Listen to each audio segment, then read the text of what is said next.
है इनकी फैक्ट्रियों की स्थिति, कोई दिक्कत तो नहीं। अच्छा, जब इन्होंने अपनी फैक्ट्रियां स्थापित की तो फिर ये मतलब बहुत कामयाब क्यों नहीं है वो? इनके बहुत कामयाब ना होने का कारण है, इन्होंने जो बंगाल में, ये जो वर्ष है इनका 1653, जब बंगाल में ये लोग व्यापार करते थे रेशमी वस्त्रों का। क्या था बंगाल में, यहाँ पर क्या उद्देश्य था? यहाँ पर इनका जो रेशमी वस्त्र होते थे आपका, रेशम के जो वस्त्र होते थे, ये इनके टारगेट पर थे। यहाँ पर और भी बहुत सारा व्यापार करते थे रेशमी वस्त्रों के अलावा। अगर हम बात करें जैसे कि जो कासिम बाजार था वहाँ पर, वहाँ के बाजार को भी ये कंट्रोल करना चाहते थे। तो ये बात का मैसेज वहाँ के मुगल सूबेदार ने दिया आपका शाहजहां को, क्योंकि इस समय पर शाहजहां था। भाई आप सब जानते हैं ना, अगर 1627 से 1658 तक कौन शासक था मुगल शासक? तो शाहजहां था। तो शाहजहां को जब ये मैसेज मिला तो शाहजहां ने इनके खिलाफ कार्रवाई की थी, यहाँ पर डचों के खिलाफ।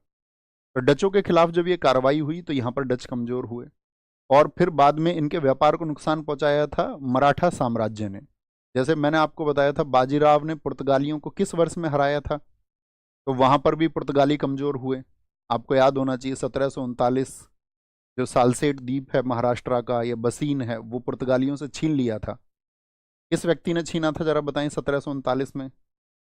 हमने एक वॉरियर बताए थे आपको, 1720 से 1740 तक मराठा पेशवा थे, बाजीराव। बहुत कमाल, एकदम ठीक वर्ष आप सब लोगों ने लिखा है 1739। इस्माइली शर्मा एकदम ठीक आंसर है। तो कहने का मतलब है, एक तरफ तो मुगल इनके खिलाफ हुए, ठीक है, क्योंकि मुगलों का पक्ष हो गया था अंग्रेजों की तरफ। दूसरा जो मराठा साम्राज्य वो इनके खिलाफ हुआ, और तीसरे इनके अपोनेंट कौन है? अंग्रेजों को ये अपने खिलाफ धीरे धीरे, जब अंग्रेजों को ये लगा कि यार पुर्तगाली तो कमजोर हो गए व्यापार में और डच एक शक्ति बन के उभर रहे हैं, तो अब अपोनेंट कौन हो गया? अब अंग्रेज भी व्यापार कर रहे थे, तो अंग्रेज और डच एक दूसरे के विरोधी हो गए। और इसी विरोध के चलते हुए इनका वॉर हुआ आपका, वेदरा का वॉर, जिसको चिनसुरा की लड़ाई हम कहते हैं। तो वो जरूर लिखना, चिनसुरा की लड़ाई लिखना। डचों का पतन, डचों को जो हराया गया, डचों का पतन पतन 1759 में, 1759 में वेदरा के युद्ध से हुआ। वेदरा के युद्ध से हुआ, क्योंकि वेदरा के युद्ध से हुआ। 1739 में भी बहुत कमजोर हुए थे, वो हम आपको पढ़ा चुके हैं। तो क्या बोलेंगे? Dutch fall, Dutch fall from from Vedraj war. किस जगह पे पड़ा हुआ था वेदरा का युद्ध, कौन बताएगा? वेदराज वॉर। और ये वेदरा का युद्ध हुआ था आपका, जिसको हम चिनसुरा की लड़ाई भी कहते हैं। चिनसुरा का युद्ध, चिनसुरा का युद्ध, चिनसुरा का युद्ध। और चिनसुरा का युद्ध ये हुआ था वेस्ट बंगाल में। कहाँ पर? वेस्ट बंगाल। ये हमको याद रखना। ओके, देखो चिनसुरा बहुत फेमस जगह थी पश्चिम बंगाल की। चिनसुरा में दरअसल में क्या था कि यहाँ पे सोरा का उत्पादन भी होता था, अगर आपने सुना हो। सोरा, सोरा, क्योंकि सोरा जो है वो गन पाउडर बनाने के काम में आता है। अब गन पाउडर का इस्तेमाल होता था यूरोप में जो लड़ाइयाँ चल रही थी उसमें, तो इस सोरा के लिए भी बड़ा संघर्ष रहता था, तो बंगाल में जाना चाहते थे सब लोग। दूसरा कारण था कि बंगाल बहुत समृद्ध प्रदेश भी था। भाई उस समय के बंगाल की अगर हम बात करें, आज का जो बिहार है, आज का जो उड़ीसा है, ये सब किस क्षेत्र में आते थे? बंगाल में। या आज का जो बांग्लादेश पूरा देश है, तो ये बड़ा मतलब एक समृद्ध देश था। समृद्ध राज्य हम कहें तो ज़्यादा अच्छा है, समृद्ध प्रदेश कहें तो ज़्यादा अच्छा है। तो वो क्या था आपका, बहुत प्रोस्पेरस था, क्योंकि वहाँ पे फसलें बहुत अच्छी होती थी, व्यापार के लिए सही स्थितियाँ थी। आपका जो रूट थे आपका, यानी कि जैसे कि हमने जानते ही हैं, आपका शेर शाह सूरी ने आपका कलकत्ता तक एक रूट बनवाया था, जीटी रोड, जो किधर से जोड़ता था आपका, पाकिस्तान से। यानी कि आपका जो आपका स्थल मार्ग था, स्थल मार्ग का मतलब क्या हो गया, आपका जो लैंड रूट था वो भी आसानी से कलकत्ता तक पहुंचता था। तो वेस्ट बंगाल के लिए बहुत सारे ऑप्शन थे। उधर कलकत्ता बंदरगाह था, तो जल के द्वारा भी आप वहां पर पहुंच सकते थे। ठीक है, तो ये सब कारण थे, इसीलिए वेस्ट बंगाल के लिए बहुत होड़ होती थी। और वही संघर्ष आपका आपने देखा पुर्तगालियों के मध्य भी हुआ। अब पुर्तगाली बाजार में थोड़े से क्या हो गए, सिकुड़ गए। थोड़ी सी शक्ति किसकी बढ़ी? डचों की। डच किससे टकराए? अंग्रेजों से। कामयाब कौन हुआ इस युद्ध में? तो इस युद्ध में याद रख लेना कौन जीता इस युद्ध को, इसको अंग्रेज जीते। लिखे अपनी कॉपी में, वेदरा के युद्ध में छोटा सा एक पॉइंट लिख ले, विजय हुई आपका अंग्रेजों की। अब ये जो अंग्रेज कैसे कैसे आए फिर, अब इन अंग्रेजों के बारे में भी जानना जरूरी है। दरअसल में अंग्रेज तो भारत में बहुत प्राचीन समय से आते रहे। जैसे अकबर के समय पर मैंने बताया था एक अंग्रेज आया था सबसे पहले, क्या नाम है उसका, कोई बता पाए तो अगर। तो 1579 में 1579 में एक ईसाई मिशनरी भारत में आया था, स्टीफन थॉमस। 1583 1583 में भी एक आया था मिशनरी, उसका नाम था रॉल्फ फिंच। तो ये अकबर के टाइम पर आए थे सारे लोग, और इन्होंने जाकर के भारत की समृद्धता के बारे में बताया वहाँ यूरोप में। यानी कि ब्रिटिश जब ये ब्रिटेन गए तो इन्होंने ब्रिटेन जाकर के उनको बताया कि भई यार कितना समृद्ध है भारत। और मैं भारत की समृद्धता के बारे में आपको बता दूं कि भारत कितना अमीर था। आज दुनिया में जो प्रोडक्शन है, मैं पहले भी तुलना की थी आपसे जब मैं पॉलिटी पढ़ा रहा था, कि आज दुनिया में चाइना लगभग 28% प्रोडक्शन करता है पूरे वर्ल्ड का, 28%। भारत की उस समय की जीडीपी पूरी दुनिया का 25% थी, और यूरोप, पूरे यूरोप की जीडीपी से मिलाकर के बहुत ज्यादा थी। अगर ब्रिटेन की जीडीपी से आप तुलना करोगे ना, ब्रिटेन की जीडीपी उस समय पूरी दुनिया की जीडीपी, जीडीपी तो समझते हो ना, वेल्थ हो गई, मतलब एक देश की। जैसे कि मैं आपसे पूछूं आपके पास कितना पैसा है, तो ऐसे ही वेल्थ डिसाइड होती है पूरे देश की। तो पूरा देश कितना समृद्ध है जीडीपी दर्शाती है। तो ब्रिटेन की जीडीपी थी पूरी दुनिया का 2%, और भारत की जीडीपी थी पूरी दुनिया का 25%। तो ताकतवर देश कौन था, ताकतवर देश कौन था, तो आप कहेंगे भैया नो डाउट भारत था। भारत को तो मतलब इतना लूटा गया है। जैसे कि बहुत सारे लोग पक्ष लेंगे, अंग्रेजों ने तो हम लोगों को व्यवस्था दी है, उन्होंने बहुत सारी व्यवस्थाएं दी, लेकिन उसका दूसरा जो पक्ष है, कितना पैसा उन्होंने लूटा। मैंने कहा ना आपसे एक दिन पॉलिटी पढ़ाते समय, अंग्रेजों ने भारत को इतना लूटा कि आजादी के बाद तक भी वर्षों तक पानी के जहाजों से सोना ले जाया जाता रहा भारत से ब्रिटेन, लंदन के लिए। जैसे कि आप एक लूट से ऐसे समझना, बहुत सारे लोगों ने, मतलब फिक्स तो पता नहीं चलता अंग्रेजों ने कितना भारत से लूटा है, लेकिन आंकड़े बहुत सारे लोगों ने दिए हैं। तो उन आंकड़ों के अनुसार ये माना जाता है कि भारत से अंग्रेजों ने जो लूट की है वो 80,000 खरब रुपए की है। 80,000 खरब रुपए की, मतलब आप सोचिए, नादिर शाह जो एक ईरानी था 1739 में आया, नादिर शाह कितने रुपए लूट के लेके गया था उस समय, 70 करोड़ रुपए। उनकी तुलना आज आप करोगे तो आज से तुलना बैठेगी 12 लाख करोड़ रुपए आज कोई आकर के लूट के ले जाए देश से। तो नादिर शाह से तुम नफरत करोगे कि नहीं करोगे? वर्तमान समय में कोई देश में आए और देश की संपदा का 12 लाख करोड़ रुपए लेके चला जाए, इतना लेके गया था नादिर शाह, तो लोग नफरत करते हैं उससे। ये ईस्ट इंडिया कंपनी 80,000 खरब रुपए लेके गई है यहाँ से लूट के तौर पर, व्यवस्थाएं देने के नाम पर। तो इतनी लूट की, तो सोचिए कितना घृणा का काम रहा होगा। और हमारा देश जो सोने की चिड़िया वास्तव में था, जिसको सोने की चिड़िया हम कहते थे, पूरा विश्व ही कहता था हम क्या कहते थे, और वो हकीकत में सोने की चिड़िया थी। तो उसका दोहन किया गया। वो दोहन किस तरह से हुआ? अब वहां ब्रिटेन में भी व्यापारी लोग थे। 1588 एक बहुत इंपॉर्टेंट वर्ष है, इसको लिखना, कहीं किनारे पे समझा देते हैं। अगर मैं आपसे पूछूं कि पुर्तगाल की सीमाएं किस देश से सबसे ज्यादा लगती हैं, स्पेन और पुर्तगाल।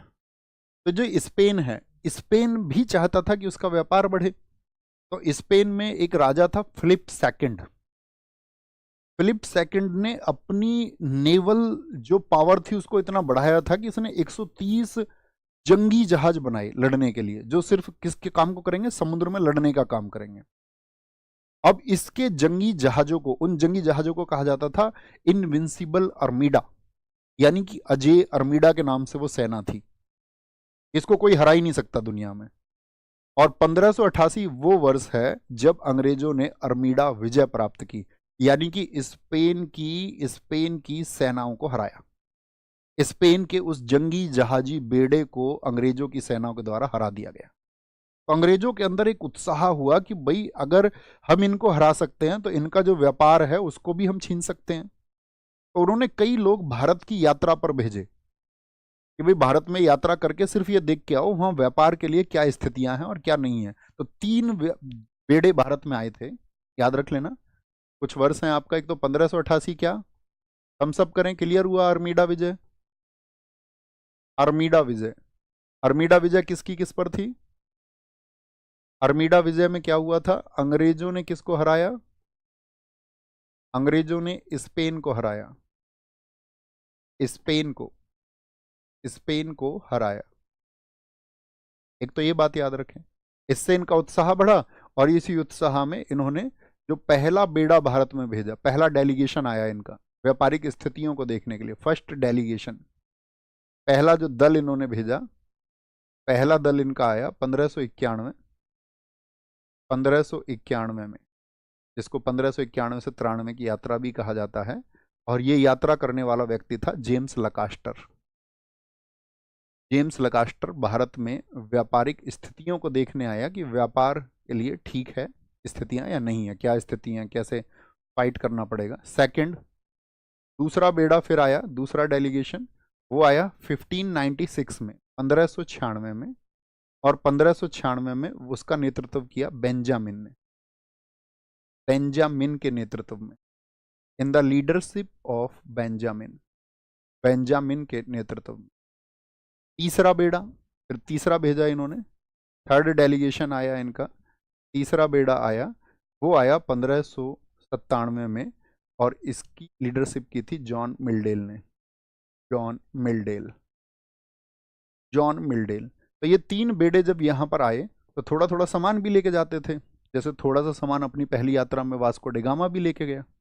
ठीक है सर, अंग्रेज इतने एडवांस कैसे थे उस टाइम? अंग्रेज एडवांस नहीं थे साथी, अंग्रेज एडवांस नहीं थे। आपको मैंने अभी बताया है कि अगर अंग्रेज बहुत ज़्यादा एडवांस होते तो सबसे पहले अंग्रेज ही पहुंचते ना, सबसे पहले तो एडवांस पुर्तगाली हुए।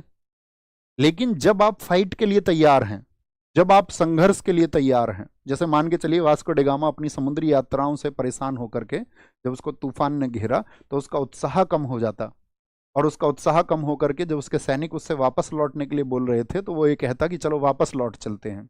वहीं पर एक देश का विकास रुकता है, वहीं पर एक देश का उत्साह कमजोर होता है।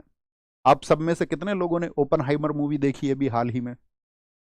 ओपनहाइमर मूवी, उसको ऑस्कर मिला। ओपनहाइमर वो व्यक्ति है जिसने परमाणु बॉम्ब बनाया, एटॉमिक बॉम्ब बनाया। उस व्यक्ति को सनक क्या है? उस व्यक्ति के दिमाग पर जोर इतना है कि मैं अपने देश के लिए हर हाल में परमाणु बम बनाऊंगा, और इसी परमाणु बम की वजह से, इसी एटॉमिक बम की वजह से, इसी एटम बम की वजह से एक दिन मेरा देश सबसे शक्तिशाली होगा। ये कुछ व्यक्तियों की सनक होती है जो देशों को आगे ले जाने का काम करती है। और आप जानते ही हैं सेकेंड वर्ल्ड वॉर में जब उन्होंने अपना एटॉमिक टेस्ट किया हिरोशिमा नागासाकी पर, तो सेकेंड वर्ल्ड वॉर के पहले अमेरिका सुपर पावर नहीं था। उस टेस्ट के बाद में, या सेकेंड वर्ल्ड वॉर की विजय के बाद में, जो मित्र राष्ट्रों की विजय हुई उसके बाद में उसने अमेरिका को एक सुपर पावर बनाया। ठीक है, ब्रिटेन का सहयोगी एक सुपर पावर। ओके, तो आप समझ पा रहे हैं। तो ऐसा नहीं है कि कोई भी देश आप ये कह दे कि भाई बहुत मजबूत है। बहुत मजबूत फिर कैसे हुए? धीरे धीरे अपनी योजना उत्साह पर उन्होंने काम किया। आप समझिए ना, जब रॉबर्ट क्लाइव 3000 लोगों को लेकर के लड़ रहा है सिराजुद्दौला के खिलाफ में, अब सिराजुद्दौला का जो सेनापति है मीर जाफर, वो खुद को बेच देता है। उस समय का जो उसका मनी सप्लायर है जगत सेठ, वो खुद को बेच देता है। तो भारत में लोगों के अंदर बहुत स्वार्थ रहा है, उनको अपना निजी फायदा पहले चाहिए, देश हित से पहले उनके लिए निजी फायदा है। हम सब लोग झंडा तो उठा लेते हैं, अगर हमसे कोई इस बात को कहे तो हम लोगों को बड़ी परेशानी होती है कि यार हमारे ऊपर ये इस तरह का कमेंट क्यों। लेकिन ये सत्य है, क्योंकि इतिहास हमको सिखाता है कि जब जब हमने इस देश के निर्माण के लिए, ऐसा नहीं है इस देश के निर्माण के लिए लोग नहीं थे, वो कहते हैं इस देश के लिए 7 लाख शहीद हैं जिन्होंने इस देश के निर्माण के लिए अपनी जान दी है। 7 लाख शहीद, उन एक एक व्यक्ति के बूंद का एक एक कतरा इस देश के निर्माण के लिए गया है। वो सब हमारे शहीद या हमारे क्रांतिकारी, हर एक व्यक्ति का एक बेजोड़, या हम कहें इस देश में बहुत सारे लोगों ने, चाहे किसी भी तरह से वैज्ञानिक तरीके से, उन सभी वैज्ञानिकों ने, बेशक वो शहीद ना हुए हो, इस देश के किसानों ने, इस देश के जवानों ने, वो उनका मतलब ब्लड है इस देश को बनने के लिए। अब हम बात कर रहे हैं कि उन गद्दारों की, जो नेशन जब बिल्ड होना था, क्लाइव के 3000 सैनिकों को क्या मारना नहीं था इन लोगों को? इनके पास 50,000 की सेना थी। क्या क्लाइव उत्साह कर पाता बंगाल में अपने शासन को? लेकिन लोगों ने सरेंडर कर दिया। तो वहीं पर दो जो देश है वो पीछे हो जाए। बात समझ पा रहे हैं? तो इस तरह से अंग्रेजों के जब ये बेड़े आए, इन्होंने कहा भाई साहब हम लोगों को तो क्या है, आपका व्यापार के लिए सही स्थितियां हैं, अगर पुर्तगाली व्यापार में कामयाब हो सकते हैं, डच आपका चूंकि इसी समय पर आए थे डच, मैंने कहा 1596 में, ठीक है, तो उन्होंने कहा डच भी जा चुके हैं वहां पर, तो हमारे लिए भी स्थितियां हैं, डच अगर प्रवेश कर चुके हैं तो हम भी कर सकते हैं। अब 1599 1599 वे वर्ष था जब पुर्तगालियों ने काली मिर्च पर आपका जो टैक्स था उसको और बढ़ा दिया, कि यूरोप का कोई भी देश अगर ब्लैक पेपर खरीद रहा है तो उसको जो है 5% टैक्स और देना पड़ेगा। अब तो उससे सब लोगों ने बोला यार ये तो पुर्तगाल तो अपनी मनमानी कर रहा है व्यापार में, तो हम सबको भी व्यापार के लिए निकलना चाहिए। तो 24 सितंबर 1599 को एक मीटिंग हुई सिटी ऑफ लंदन में। कब हुई मीटिंग? 24 सितंबर 1900 सॉरी 24 सितंबर 1599 को, यहाँ पर याद रख लेना। 24 सितंबर 24 ऑफ सितंबर 1599 को क्या हुआ था? 24 मर्चेंट्स, मर्चेंट बोलते हैं व्यापारी को, 24 मर्चेंट मिले। 24 मर्चेंट, इन 24 मर्चेंट ने अपना एक समूह बनाया था जिसको बोलते the merchant adventures, the merchant adventures. एक ग्रुप था द मर्चेंट एडवेंचर्स, क्या था ये? एक ग्रुप था। ये लोग आपस में बैठे सिटी ऑफ लंदन में, इन्होंने कहा कि भाई हमको भी व्यापार करना है, और व्यापार के लिए तो आपको चाहिए कि पैसा चाहिए, तो इन्होंने कहा एक काम करते हैं आपके शेयर होल्डर्स बना लेते हैं। तो इस टाइम पे इन्होंने 125 शेयर होल्डर बनाए। शेयर होल्डर का मतलब होता है कि जो यहाँ पर निवेश करेगा, कल को जो मुनाफा होगा वो मुनाफा उन लोगों में उसी दर से, जिस दर से उन्होंने निवेश किया है उसी हिसाब से, जैसे मान के चलो कोई 10% लगाएगा तो कल मुनाफे का 10% भी उसको मिलेगा। 125 शेयर होल्डर इकट्ठा किए और एक राशि इन सब लोगों ने इकट्ठी की, वो थी 72,000 पाउंड, क्योंकि ब्रिटेन में राशि क्या चलती है? आपका पाउंड चलती है। 72,000 पाउंड रुपए के, यानी कि 72,000 पाउंड इन्होंने इकट्ठे कर लिए। 72,000 पाउंड की एक धनराशि इन्होंने इकट्ठी कर ली कि भाई हम भी अब ईस्ट के देशों के साथ में, पूर्व के देश, सिर्फ भारत नहीं, आप लिखें अन्य किस किस देश के साथ में व्यापार करना चाहते थे, एक देश का नाम लिखें आप। कल की कक्षा से आप समझ चुके होंगे कि भारत ही इनका मकसद नहीं होता था, इनका मकसद होता था आपका जितने भी दक्षिण पूर्व के देश थे उन सभी से, या हम बोले एशिया के दक्षिण पूर्व के जितने भी देश थे, चाहे भारत हो आपका, या आपका मलेशिया हो, चाहे इंडोनेशिया हो, चाहे सुमात्रा हो आपका, बहुत बढ़िया, जावा कई साथियों ने लिखा, फिर उसमें आपका उसी के सहारे से भाई चाइना वगैरह, ये सब जितने भी देश हैं उन सब से व्यापार हमारा हो जाएगा, ठीक है। अब ये तो इन लोगों ने इतना इकट्ठा होकर पैसा तो इकट्ठा कर लिया, अब पैसा इकट्ठा कर लिया तो परमिशन कैसे ले? अब परमिशन भी लेनी पड़ेगी। अब जैसे मान के चलो आप अपने देश में कोई कंपनी बना लो, आप सारे स्टूडेंट और मैं मिलके कंपनी बना लें और हम कंपनी का नाम लिख लें एक्स, और हम बोले सारे लोग मिल करके कि भाई हमको जो है ना वो आपका व्यापार करना है, व्यापार करना है हम सारे लोगों को, किसके? अफ्रीका के साथ में। और हम जो संगठन में जितने लोगों ने पैसा दिया हम सब मिलके कहाँ चले जाएं? देश के प्रधानमंत्री के पास में जाएं। भाई वास्तविक शक्ति कौन है हमारे देश में? पीएम है। हम पीएम से बोलें जाकर के कि आप हमको ऐसी पावर्स दो कि अफ्रीका के साथ में हम व्यापार करेंगे, और उससे जो आपका फायदा होगा वो फायदा वो देश को भी होगा, और उस पर जो भी टैक्स वगैरह होंगे या आपका, वो हम देश में जमा करेंगे।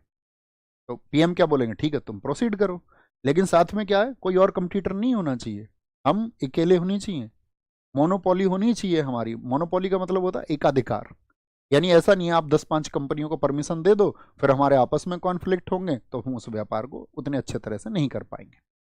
तो इस तरह से ये सब लोग किसके पास गए? ये सब लोग गए ब्रिटेन की महारानी के पास में, और ब्रिटेन की महारानी हुआ करती थी उस समय एलिजाबेथ। एलिजाबेथ के पास में ये सारे लोग जाते हैं, और एलिजाबेथ ने क्या किया इनको, भाई इन्होंने, एलिजाबेथ ने आपका इस कंपनी को बोला द मर्चेंट ऑफ एडवेंचर्स, उन्होंने बोला कि भाई हम एक कंपनी बना रहे हैं, तो उन्होंने बोला ठीक है कंपनी आपका दस्तावेज के रूप में हो, भाई कंपनी होगी तो प्रोफार्मा होगा ना उसका, कौन है कंपनी में शेयर होल्डर्स, कौन है कंपनी का डायरेक्टर, कौन है, तो उस तरह से वो पूरा प्रोविज़न बना करके एक डॉक्यूमेंट फाइल किया गया कि भाई ये कंपनी है, और उस कंपनी की स्थापना हुई, याद रख लेना, ईस्ट इंडिया कंपनी की स्थापना। ईस्ट इंडिया, इसको भी हम ईस्ट इंडिया कंपनी ही बोलेंगे, दरअसल में इसका नाम इस समय तक ईस्ट इंडिया कंपनी नहीं था, गौर करिए मेरी बात पर, इस समय तक इसका नाम ईस्ट इंडिया कंपनी नहीं था। ईस्ट इंडिया कंपनी नाम तो बहुत बाद में पड़ा, 1708 में, जब दो नई कंपनियों को और साथ में जो कंपनी 1600 में बनी, इन तीनों को मर्ज करके एक कंपनी बनाया गया। ठीक है, अभी ईस्ट इंडिया कंपनी जर्नली बोलेंगे। ईस्ट इंडिया कंपनी की स्थापना, ईस्ट इंडिया कंपनी की स्थापना